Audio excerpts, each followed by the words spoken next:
Pag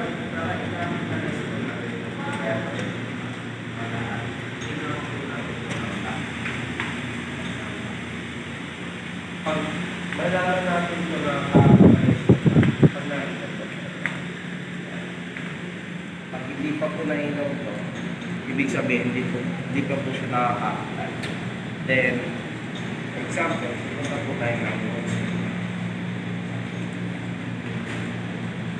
Gusto po natin ng big letter. Example,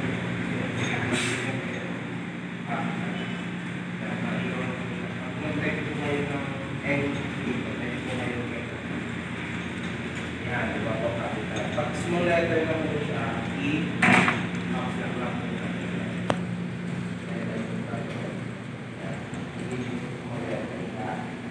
Then, next one po, if gusto mo yung shortcut,